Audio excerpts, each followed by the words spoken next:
रामपुर एक शांत, हरियाली से घिरा और आपसी प्रेम में डूबा हुआ गांव था। यहाँ के लोग सीधे सादे जरूर थे, लेकिन उनमें अनुभव की एक अनकही परख थी। गांव में सुबह पक्षियों की चहचहाहट से और शामें चौपाल की चर्चा से गुलजार रहती थी। एक दिन गांव में एक अजनबी आया। लंबा चौड़ा आदमी, आंखों पर मोटा चश्मा और गले में एक स्टेथोस्कोप लटकाए हुए। उसने खुद को डॉक्टर नीम हकीम बताया और कहा कि वह गांव में रहकर लोगों की सेवा करना चाहता है। बातों में ऐसा मिठास घोलता था कि कोई भी उसकी बातों में फंस जाए।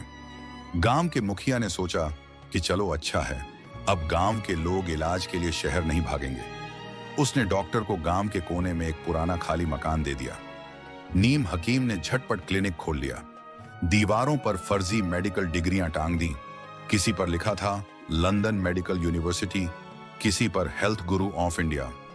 उसने दवाइयों की एक अलमारी सजाई जिसमें रंग बिरंगी गोलियां और सिरप की बोतलें रखी, जिनके नाम गांव वाले समझ नहीं सकते थे। फिर उसने पूरे गांव को चौपाल पर बुलाया और ऐलान किया, अब किसी को शहर जाने की जरूरत नहीं, हर बीमारी का इलाज यहीं मिलेगा, वो भी सस्ते में। गांव वाले पहले तो थोड़ा हिचके, पर फिर धीरे धीरे उसके पास आने लगे। सबसे पहला मरीज बना गौरव, एक नौजवान लड़का जिसे हल्का बुखार और खांसी थी। नीम हकीम ने उसे गंभीर बीमारी का डर दिखाया, कहा कि अगर इलाज ना कराया तो बात फेफड़ों तक पहुंच जाएगी। उसने गौरव से मोटी फीस ली और कुछ सिरप और गोलियां देकर रवाना किया। संयोग से गौरव की तबीयत 2 दिन में ठीक हो गई। गांव में खबर फैल गई, डॉक्टर साहब का इलाज चमत्कारी है। फिर क्या था, हर दिन कोई ना कोई मरीज उसके क्लिनिक पहुंचने लगा। बच्चों की सर्दी खांसी हो, बुजुर्गों की कमर दर्द या महिलाओं की सिर दर्द, सबका इलाज डॉक्टर साहब करने लगे। लेकिन हर झूठ की उम्र थोड़ी होती है। धीरे धीरे गांव वालों को शक होने लगा। जब किसी महिला ने अपनी भाषा में कुछ कहा और डॉक्टर उसका जवाब ही नहीं दे पाया, तब शंका की चिंगारी भड़क उठी। कई बार पैसे का हिसाब गलत हुआ तो किसी ने शिकायत की। एक दिन गांव की जागरूक औरत शांति देवी अपने बेटे के लिए दवा लेने आई।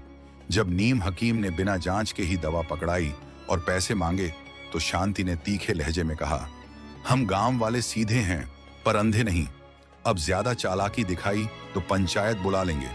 इससे तिल मिलाकर नीम हकीम ने बदला लेने की ठानी। उसने पुरानी और एक्सपायर्ड दवाइयां देना शुरू कर दिया, पर उसकी किस्मत ने उसका साथ नहीं दिया। पहला मरीज बना गांव का मुखिया खुद, जिसे बुखार हुआ था। मुखिया के बेटे साहिल, जो शहर में डॉक्टर थे, छुट्टी पर घर आए हुए थे। उन्होंने जब दवा की शीशी देखी तो हैरान रह गए। दवा एक्सपायर्ड थी और मरीज को नुकसान पहुंचा सकती थी। उन्होंने तुरंत क्लिनिक जाकर नीम हकीम से सवाल जवाब किए। साहिल ने गांव वालों को चौपाल पर बुलाया और सबूतों के साथ नीम हकीम की असलियत उजागर कर दी। गांव में हड़कंप मच गया। लोग गुस्से में थे। किसी ने कहा, हमारे बच्चों की जान से खेला गया है। किसी ने चिल्लाया, झूठे डॉक्टर को बंधक बना लो।